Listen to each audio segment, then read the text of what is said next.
Selam aleikum të dashur miq. Ky është emisioni Kështu ishin të parët tanë. Çdo javë ne po zbulojmë mirësi të shumta përmes trajtimit të temave të ndryshme dhe cilësi të veçanta të gjeneratave të para. Kryesisht po trajtojmë sahabët dhe gjeneratat që vinin pas tyre. Do të kuptojmë se si ishin ata të kujdesshëm gjatë kryerjes së namazit, ndërkohë edhe do të kuptojmë se si duhet ne të shtojmë kujdesin për këtë adhurim që është obligim. Me ne si zakonisht, Hoxh Fitim Gërguri. Mirë se vjen, Hoxh. Mirë se dhe. Hoxh, si e konsideroni realisht sahabët çështjen e namazit, këtë lidhje të drejtë për drejtë me Allahun? Fillimisht Allahun Taala falenderoj për ti fali, kërkoj salavat dhe selama mbi krijesën më të mirë Muhammedin alayhis salam, dërgoj familjen, shokët dhe gjithë besimtarët. Padyshim se namazi është bazë e lidhjes mes robit dhe Allahut. Në gjuhën arabe sala rrjedh nga fjala sila. Sila është një lidhje. Një lidhje mes robit dhe Zotit e quhet sala. Dhe për shkak të ajeteve të shumta dhe haditheve të shumta që kanë folur për këtë tematik, sahabët e trajtonin me plot dinjitet çështjen e namazit. Kujdeseshin për të në aspektin e kryerjes, qoftë në kohën kur urdhëroheshin, qoftë në kushtet që dohet para namazit, gjatë namazit, dhe me veçantë që i dallon prej neve ishte edhe përqendrimi i tyre i madh gjatë këtij adhurimi. Ndaj i gjejmë që gjithë sahabët radhiyallahu anhum pa përjashtim kujdeseshin me një kujdes të veçantë për namazin, sepse namazi lidhja më e afërt me Zotin apo jo? Padyshim. Dhe kjo i bën të ata që ta trajtonin veçantë. Sepse so kushton Zotit tek ti, kushton edhe lidhja e tij me ty. Nëse Allah kushton shumë tek ne, edhe namazi, kujdesi për të, lidhja për të, shumë e shenjtë për ne. Po nëse Zoti s'ka ndonjë vlerë të veçantë, Allah na ruajt, i këtij është edhe namazi. Falet një herë në javë apo një herë në bajrame, kështu më radhë që bëjnë disa të ngrat, fatkeqësisht, që e kanë harru lidhjen me Allahun, e kanë shkëmbut. Dhe mjerisht këta njerëz nuk e adhurojnë Zotin që duhet, e pse nuk e adhurojnë, se nuk e dashën që duhet, as nuk e njohin që duhet. Pra ka shumë lidhje që njeri i shkëput automatikisht nëse shkëputet prej namazit. Prej tyne friga prej Allahut, shkëputet dashnia për Allahun, shkëputet respekti për Zotin, shkëputet madhështia e tij në zemra, shkëputet. Dhe nuk është thjesht e la namazin, jo. Po është rrezik që e la krejt fen. E la ditën e takimit me Allahun. E la përgatitjen me gjërat që më së pari do të pyetet për të. E që është namazi. Po pra. Dhe përmendet çështjen e kohës, pse sahabët ishin aq të gatshëm dhe aq disiplinor sa i përket kohës, sa po hynte koha e namazit e falin atë. Se kështu e shehnin pejgamberin alayhis salam duke vepruar. Dhe dëgjonin duke thënë se namazi më i mirë është në kohën e parë të tij, në fillimin e kohës së parë të tij. E kishin shëmbëltyrën më të mirë para vetet. Edhe padyshim që e ndjeknin në çdo hap. E lërë në lidhje me Allahun Azza wa Jall. Pasi që pejgamberi alayhis salam më së miri është falë. Dhe më së miri ka adhuruar Allahun. Ndaj është i vetmi që kërkohet prej nesh ta kemi irnak jetë, model jetë. Të tillë ishin sahabët. E kishin model jetë. Mundoheshin që të ishin përmbajtësor në namaz në çdo aspekt. Kohë, vend, ne fatmirësisht plot për nesh, ndoshta me kohë s'kem probleme, falim namazin me kohë, po kem probleme me vend. Falim në shtëpi. Do të ishte falim në xhami. Ndaj në çdo aspekt nëse shikojmë sahabë, i kem që praktikojnë 100% ato që sytë të tyne e shihnin dhe veshtë të tyne e dëgjonin prej pejgamberit sallallahu alaihi wasallam. Çka edhe ne e kemi të transmetuar dhe mund të veprojmë njësoj. Kjo është mësimi në këtë rast. Padyshim, nuk ka diçka ekstra që kërkohet prej nesh. Përkundër, ne e kemi më të lehtë. Pse e kemi më të lehtë? Duke qenë se në fakt në shikim të parë ata duket se kishin më të lehtë, sepse e shihnin dhe jetonin me Muhamedit alayhis salam, kishin përjetime më të mira. E kanë fjalën më të lehtë në aspektin e dunjas. Ndalën me pak në jetën kur jeton. Për me marrë abdes. A kishin ata qeshme? A kishin ujnë për shtëpia? Për me kry nevojat? A kishin banjo? A kishin rroba që nëse një bëhej palar, shfryzonin tjetër. Asnjë këto si kishin. Llogarit një njeri sa i ka marrë kohë të përgatitet për namaz. Ta marrëm sabahin. Ishin fjetë. Namaz sabat njeri ka nevojë për banjë, ka nevojë për ndoshta për tosh, ka nevojë për rrobë të re, ka nevojë. A i kishin këto? Ja. Ndoshta 3 kilometra kanë ecë që të merrnin ujë. 1 kilometër të krynin nevojat. Pra ne kemi më lehtë në aspektin teknik. Sigurisht. A kishin kerrat tona? A kishin luksin ton? A kishin ushqimin, pijen ton, nxehtet ton? Asnjë. Krejt këtu i përballanin. Nuk kam pas asnjë në për ty në telefon. E as alarm. Po kur s'ka ndodhur me ikë namaz.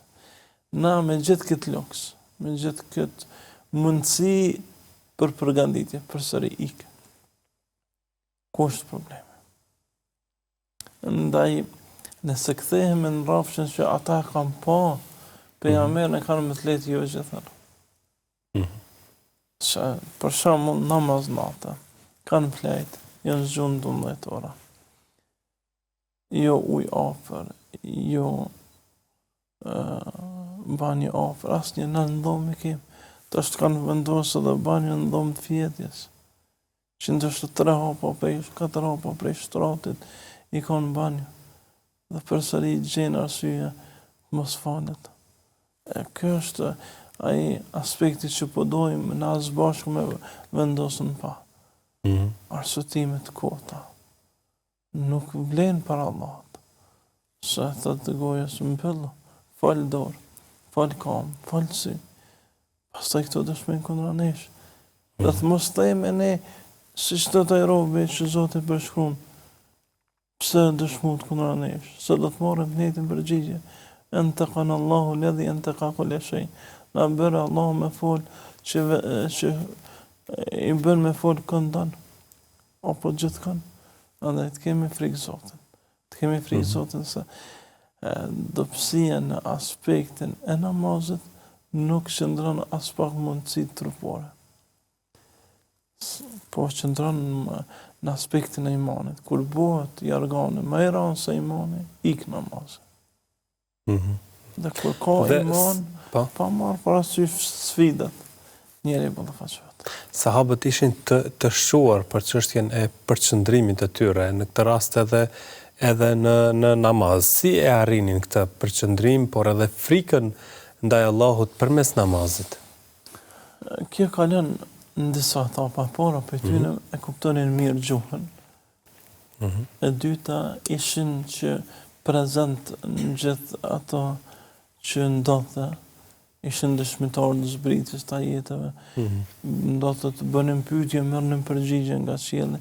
Sinqerisht kjo është, në këtë aspekt ata janë shumë më mirë se ne. Në këtë aspekt e kanë më të lehtë se ne. Në aspektin kuptimor, në aspektin jetesës me shpallje. Por problemi i jonë qëndron po në këtë shkak. Ata trajtonin Kur'anin si një shkresë prej Zotit. Dhe ne nuk e trajtojmë ashtu. E pastaj kjo ndikon edhe në aspektin e përjetimit Kur'anit, dhe ndikimit tij në namaz, dhe ndikimit tij në jetë. Po të na thuaj vëlla bujar, e ke këtë shkresë prej pejgamberit sallallahu dhe të tregon ty si bojar se çka do me vepru për me konë me të në xhenet. Është në gjuhën arabe. Çka do të bëja? Gjën e parë do ta përktheja. Ta gjejë një hoxh. Po do të shkoj edhe te një tjetër për më siguru, edhe te një tjetër do ta përktheja dhe do të thoshë më ka përmend mu me fjalë. E pastaj do të mallëngjeshe për to. E kështu me radhë. Lidhja jote me atletën do të ishte fort e veçantë. Do të krenohesh me të, do të mundohesh të praktikosh çdo gjë. Po kjo letër, kjo libër, prej kujt është? Prej Allahut, i cili thotë se laqad anzalna ilaykum kitaban fihi dhikrukum afala taqilun.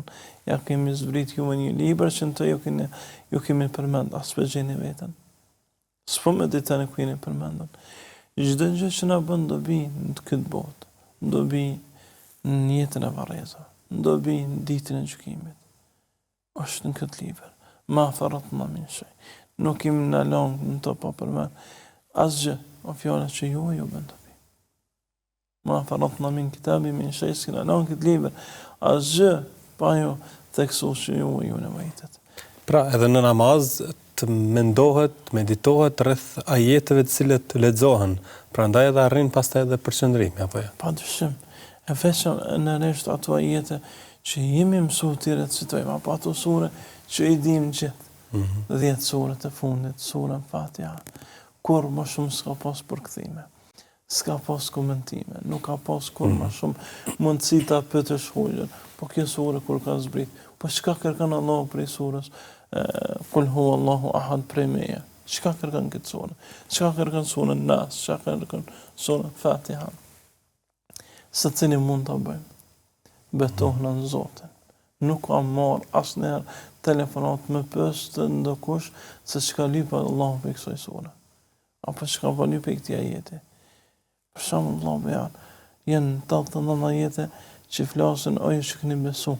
Ibn Mesudi thotë si me thirr namen, si me thonë Abu Jar, se ti je besimtar. 89 ajete. Në secilin ka kërkesa. Pse nuk i marrim çdo ajete me këshill çfarë po lyp Allah? Son jam besimtar.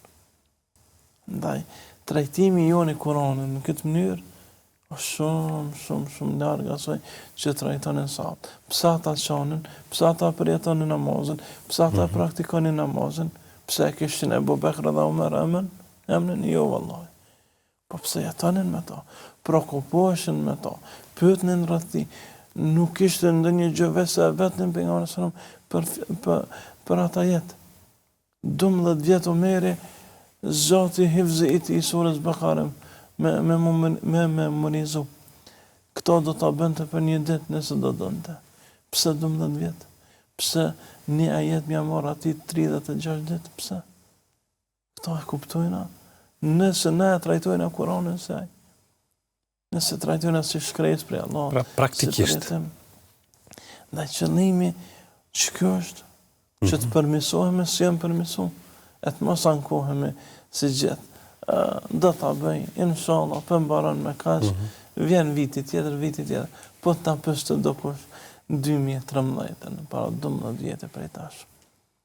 Fitim edhe bojar. Mas 12 vjetë, si do të ishte kuptimi jot i Kuranit? Shumë më mirë se sa që jena. Si do të ishte hifzi jot, si do të ishte kjo. Shumë më mirë se sa që tash jemi. E pse kjo gjendje e kemi? Për shkak se sa kemi marrë me seriozitetin minimal. Wallahi, po ta trajtonim Kur'anin si një faturë rrymë, gjendja do të ishte më mirë. Pas aq nuk po trajtohet. Faturën e rrymës pak të ne shikojmë. Sa kemi harxhu, sa ju bë, ndërsa Kur'anin është turp. Po pra. Dhe hoxh, gjeneratat e arta jepnin shumë përparësi namazit, përveç në kohën e vet, sikurse e përmendët edhe në xhami me xhamat. Kjo është ajo që mëson të pejgamberi sallallahu alaihi wasallam. Është i vetmi adhurim Allahu bojar, që nuk ka rast kur ishte vendas, apo musafir, apo luft, apo pashë, apo bor, apo shi, veç se fali bashkë. I vetëmisht e namazit. Edhe në luft, në rrethonat të rana, i dërgunë ose dilte e falte namazet. Dhe spjegon Allah se si është kë namaz në Kur'an. Një pjesë shkon, pas të tjera të vinë, një rekat falet, që nuk është koha ta sqaroj, por me gjithat, kushton të shumë rëndësi. Me xhamat. Dhe kështu ishin sahabët, Abdullah ibn Mesudi, thoshte kur ndonjëri prej neve ishte i smur. E kapnëm për krahë dhe këmbët e tij zvaraz shkojshin deri sa vendosëm sa për të falë. Po nëse i Pra ndihmonin njëri tjetrin. Sigurisht. Po nëse ndodhë të ikte namazë për shkak gjendjes të ranë, shkonim të vizitanim për smuj dhe vizitën më të madhe bënim për shkak që ka i namazë në xhamat. Shumë mërzitëshëm, pse kësë arriti me marrë shpërblimin që ne e marrë. Omeri radiallahu anhu njëherë të reganë se i ka ikë namazë i atësisë në xhami. Dhe të kam shku e kam falë një shpinë 27 herë. Pastaj kam pa një andër se po kaleraja. Pejgamberi sallam me shokët e tij kaleranin, unë i japja kalit, po nuk muja të nxesha. Kishte distancë të madhe. U mundaj isha pas mua. Dhe pyeta se pse kjo. Dhe jam mundu Omer të marrë shpërblimin e xhamatit po sa arrite. Dhe si shpjegohet ky veprimi i Omerit? Padyshim që nuk është i kërkuar, është veprimi i tij për shkak të dhimbjes të madhe që kishte se iku namaz. Pra kjo nuk e zëvendëson megjithatë namazin me xhamat. As nuk them se dohet të veprojmë kështu, por tregon një dhimbje të madhe. Na sa kem dert brapno. Dert sa kem që na ik namaz në xhamat. Kjo është problemi. Nëse dertet tona janë ndryshme prej dertave të gjeneratave të para, edhe fundi i dertëve do të jetë ndryshëm. Dhe nga ata kujdesi kishin dert në xhenetin, dhe ne bjen që se kemi dert. Nga kujdesi për namazin, është edhe të flasim për të flasim me njëri tjetrin. A diskutonin kështu sahabët, a e kujtonin dhe e këshillonin njëri tjetrin për çështjen e namazit? Padyshim, gjëja që më shumti ishte të këta ishte namazi. Dhe kjo jo vetëm në rastet caktuara, po edhe në momentet vdekjes. Nëse kujtojmë fjalët e fundit të pejgamberit alayhis salam, ishte as-sala wa ma malakat aymanukum, namazi dhe ajo që keni nën kujdes. Duke vdekë. Njëtën që bënte Omeri, u plagos dhimbje madhe, pas u kujtu për namazën, ta s'ka hisën islam që në namazën, me jep një abdes të falna. Vazhdimisht u shikojshin se si është gjendja me namaz. Omeri kishte zakon të delte në Medine. Ti veç shkon të njësht. Dhe një herë vrejti që një prej sahabe, ose ta bëjmë në falë, ishte prej trive, nuk ishte dalë me falë namazin e sabahut në xhamat. Dhe Omeri shkon të raket me një herë mas namazit në shtëpi. Pse se erdhën namaz sabahut? Gruaja i hap derën dhe thotë është flet, është falë tër natën, e fali sabahun vetë, pastaj flajti. Omeri duket arsyetim i madh. Sigurisht, Omeri pat një shtak që ecste me të, i tha të naha, shtyja onësh, pastaj filloi ta godiste. Goditje të rana. Tha, kush të ka mësuar ta kundërshtosh pejgamberin tonë alayhis salam? Si lihet farzi për nafile. Ndaj kështu, edhe me shkop, nëse është çështja, do të edukohemi. Sepse qëllimi final është që njeri të pështoj prej zjarre dhe të futën në xhenet. E çysh bëhet kjo pa namaz? Imam Buhariu në Sahihun e vet, kur e shpjegon se është fjala la ilaha illallah është çelës i xhenetit, dhe çdo çelës i ka edhe ata dhëmbët e vet. Dhe dhëmbët e këtij çelësi e namazit nuk hapet nëse nuk përshtatet. Apo vetë fjala pejgamberit alayhis salam, al-ahdu bainana wa bainahum as-salah, faman tarakaha faqad kafar. dallimi mes nesh dhe atyre jo besimtarëve namazit, kush shëlen i ka dhënë fund Islamit. Do bëjmë kujdes për namaz sot kemi mundsi. Dhe sigurisht sahabët kishin kujdes veçantë edhe për namazet sunete dhe nafilet, për çka do të flasim në pjesën e dytë të emisionit dashur miq. Rikthehemi pas pak për vazhduar tutje me këtë bisedë.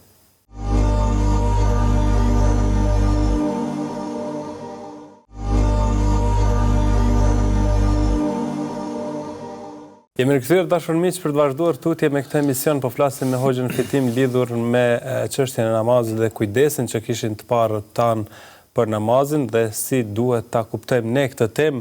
Ndërkohë tani Hoxhë do të ndalemi te çështja e kujdesit të sahabëve dhe gjeneratave të ardha pas tyre për çështjen e suneteve, namazet sunete dhe namazet nafile në përgjithësi. Padyshim se pra janë të njohura ato sunetet e ditës që shkojnë krahas namazeve obligative. Padyshim se sahabët radhiyallahu anhum çdo gjë që kushton të rëndësi pejgamberit sa mundoheshin ti kushtonin rëndësi. Dhe e dim se pejgamberi alayhis salam më veçantë ishte i lidhur për namaz dhe kushton të rëndësi të madhe.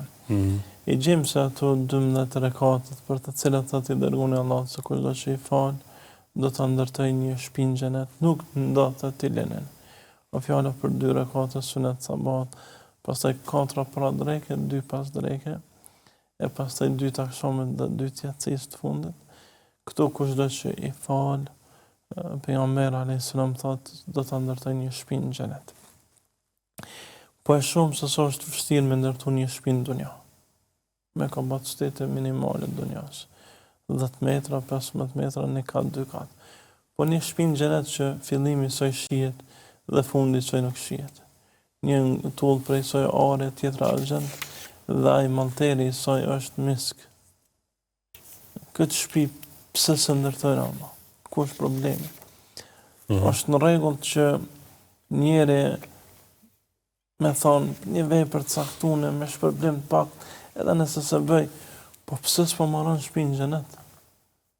Pyetja që do të më bëj vetë. Këto e kemi derë nëpërmjet nafileve. Andaj ta shfrytëzojmë. Sahabët nuk e lënin këtë gjë. Dhe jo vetëm, po nuk ndodhte ta lënin as namazin e natës. E shefanin vazhdimisht. Dhe jo vetëm sahabët, po edhe gjenerata të tjera.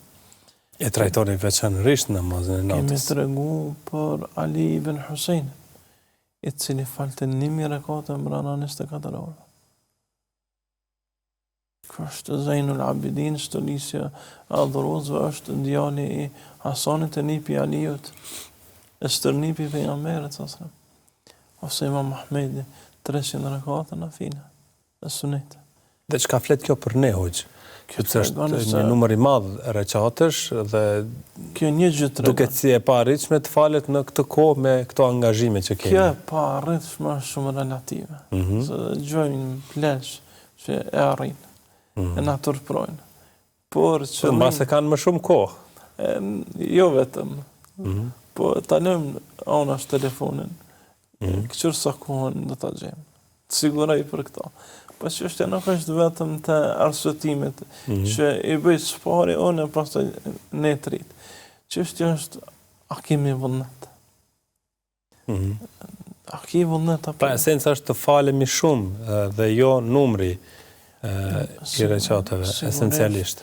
Sigurisht, ata nuk mundin me paramendu të shkputishin gjatë prej lidhjes me Allah. Ibn Qayyim thotë, a din cili është ai problemi që e vrej shpesh të vetja, kur t'ja besonom dhe i të ngrita me mor të këbir. Që e shkputje vogël... Ashtu është shion të namazë. Që kjo është? Nëse shijojmë, se përjetojmë, pastaj s'ki vullnet. Ai që është janë përjeton, ai mendzë spret më vetë më. Para mëna tash me thonë, e ki një nej me pejgamberin alayhis salam. Krejt takimet që i ki, a janë ulen. Pa. Po pse me Allahun s'po bën? Është pyetje thjesht. Është shumë e thjeshtë, nuk dën fort me kompliku. Për këtë shkak thash. Nuk është krejt çështja tek mua. Kryesorja të dashnia me mu taku me Zotin. Se është dashnia e thellë në zemër. Njëri gjithë shka lem për ta. Po këtu në qalojna. Pastaj thët, Hanbali ibn Isaku, djali vllait Imam Ahmedit, kur e rahën shumë Imam Ahmedin, 150 rekate, ai falte për shkak se trupi së mbat. Po ne kur është koha dita e fundit që kena fal, ose a kena fal na mjet 150 rekate. Nëse ke kur gjës tregon për lidhjen të ndof në Allah. Pra, më së shumti janë ato të namazit të teravive në Ramazan. Edhe ato si bën shumë prej xhamive Zotin na fal. Nuk po them tash të shtojna namaz. Po kur flasim për numrin. Jo, po flasëm të lidhje, është një problem, është lidhje. Njëri ka në dënë gjën ku për ta. Na vërtet s'kena arrit mja dëshmu Zotit se dojna. Se po të ndonëm si që pretendojmë, kjo do të vrejnë në praktikë. Pra, vërtet namazi pastaj do të bëhej burim qetësie për shpirtin. Sigurisht, vëllai në veç një rast të kujtoj. Kam qenë në Jordan, kam qenë në një xhami si muezin dhe imam kur nuk qëndronte imami kryesor. Dhe ishte një plak që futej në xhami në namaz të sabahut dhe dilte prej saj në njatësi. Në xhamia kishte kamerën, shumicën e rasteve lexonte Kur'an ose ishte falej. Dhe së djali i ri unë bënte shumë përshtypje. Kisha qenë me ditë. Thash, 2 pyetje i kam. Po të shoh që po falesh, pastaj po lexon Kur'an. Ta falna në ato pjesë që i di përmensh. Ato që s'jam fort i sigurt, ta vazhdoj me lexu. Thash, sa lexon, tha e bëj hot me mrena ditës. E kry Kur'an mrena ditës. Thash, qysh to? Edhe bunim prej orës, nuk kom ku më marrë për ty, më bunim me dorë. Thash, qysh to? Nuk do shumë shpjegim ke punë. Ku e ka për një men, e kem pretendim. Për kushtimi. Dhe, hoqë, le të flasim tani për çështjen e asaj edukate që marrim nga sahabët, si trajtonin ata familjet e tyre, fëmijët e tyre sidomos, sepse në këtë kohë shpesh dëgjojmë se xhallarët pyeten edhe për një lloj mëshire që duhet pasur për fëmijët për të falur namazin apo hezitimin e tyre kështu me radhë. Si duhet edukuar edhe fëmijët në këtë kontekst? Sahabët radiallahu anhum praktikonin për pikmëri hadithin e pejgamberit alayhis salam që nxitnin fëmijët tuaj nga mosha 7 vjeçare për namaz dhe rahni nëse ata nuk falin moshën nëse refuzojnë. Nëse refuzojnë dhe nuk falin ka njëherë do një goditje vogël për mi nxit për në namaz. Këto e praktikonin gjithmonë dhe i merrnin fëmijët prej moshës të vogël në xhami, saqë Omeri radiallahu anhu thoshte në një namaz që nuk dëgjoj fëmijët duke lozur në xhami, frigona për të ardhmen e umetit. Ndërsa sot në gjendje fatkeqësisht është krejt ndryshe asaj që ishte në kohën e sahabëve, xhamit ushtonin nga britmat dhe lojrat e tyre.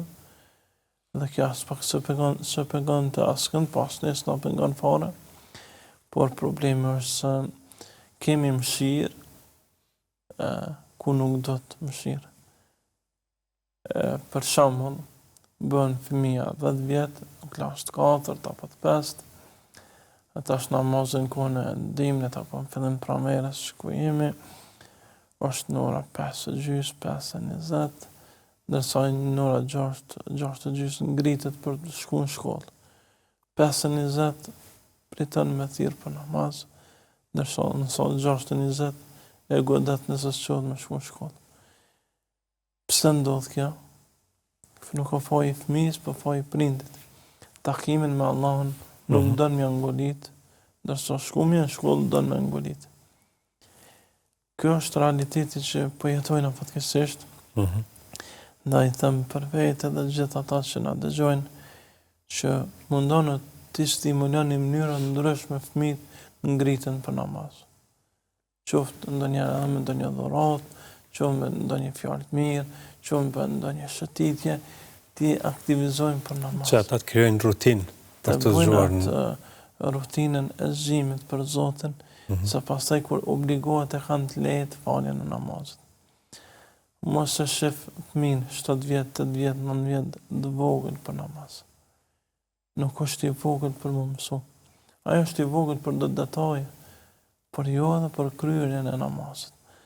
Ndaj nëse dojna na këta fëmijë nesra me qenë argument për ne, për Allah, dhe me trashëgu pejgamberin alayhis salam lidhjen me Zotin, t'ja instalojmë prej këtij momenti.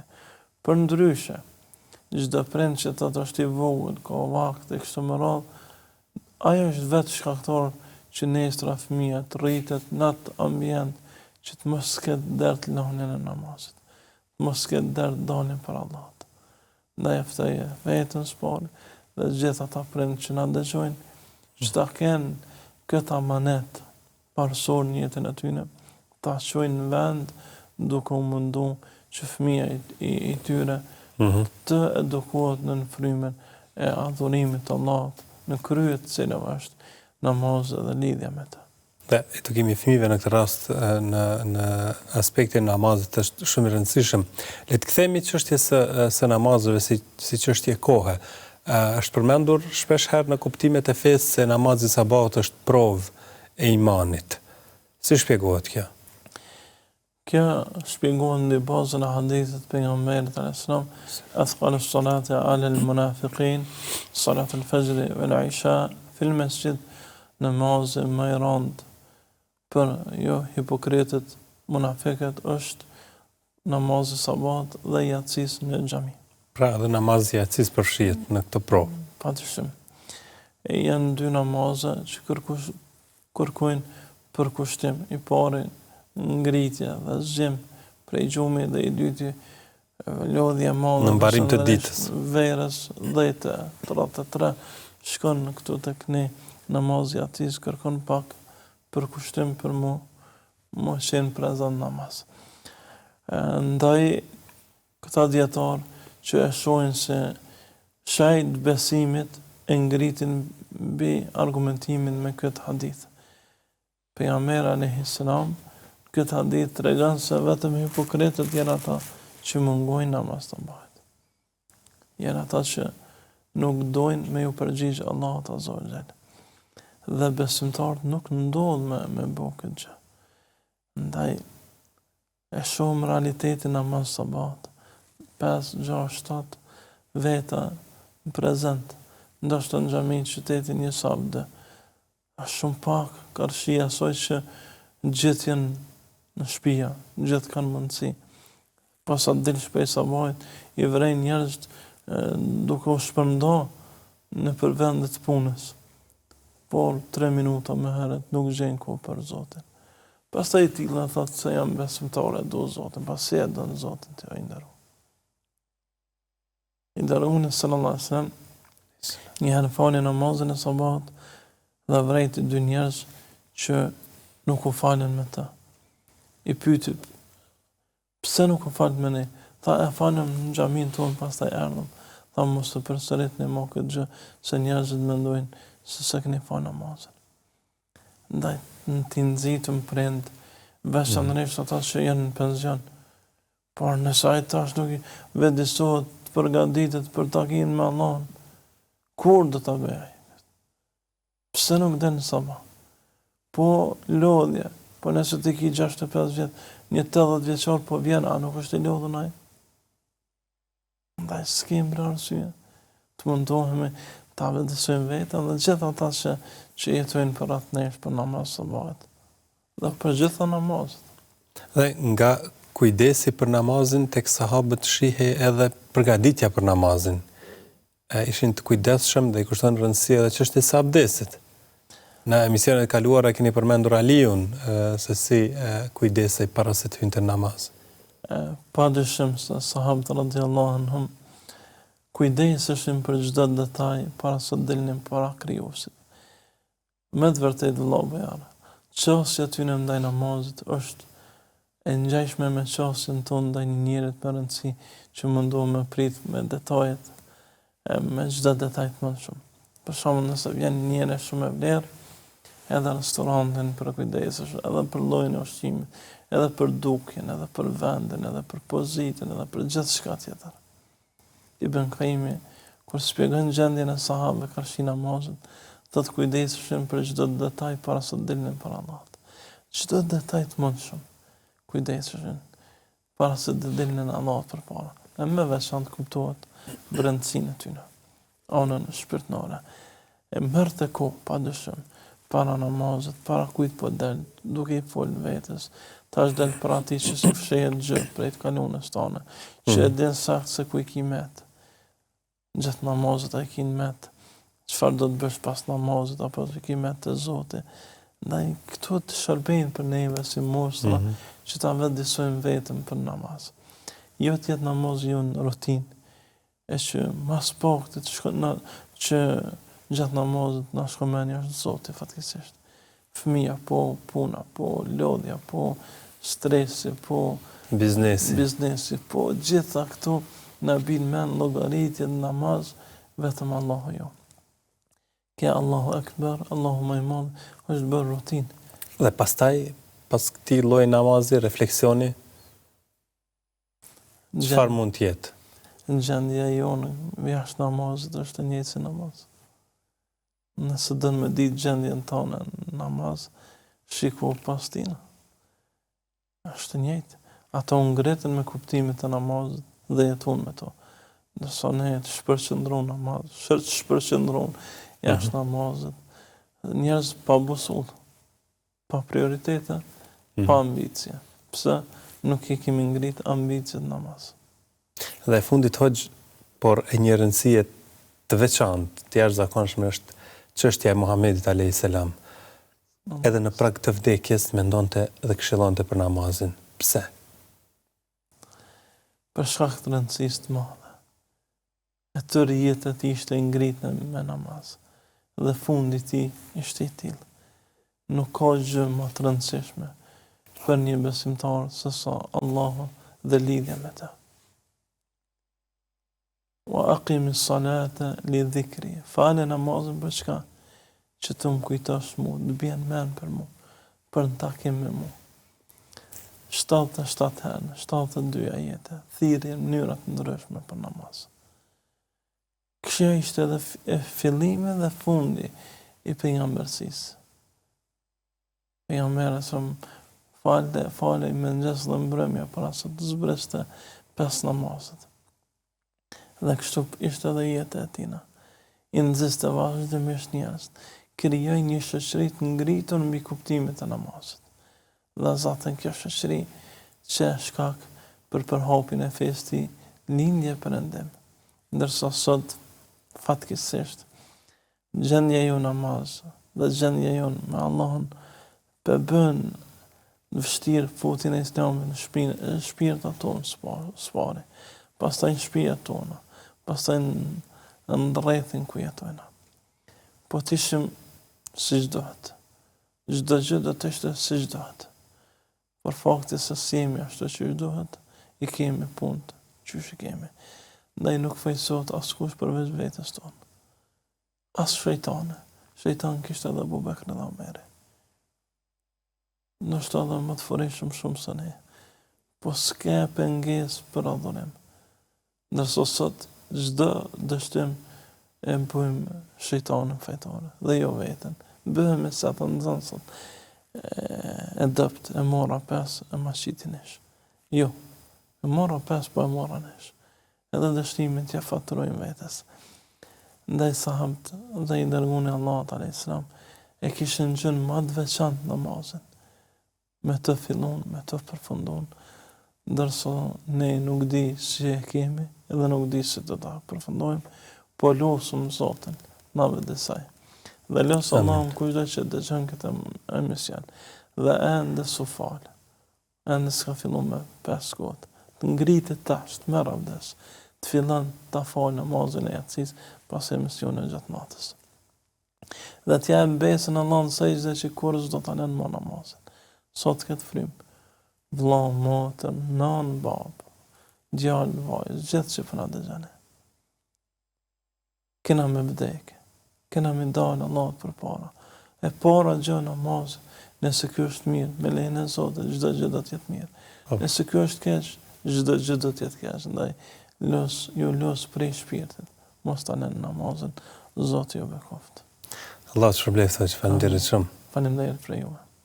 Dashur miq, kjo është tema sa i përket kujdesit ndaj namazit. Faleminderit shumë që na ndoqët. Mirëmbëjtje.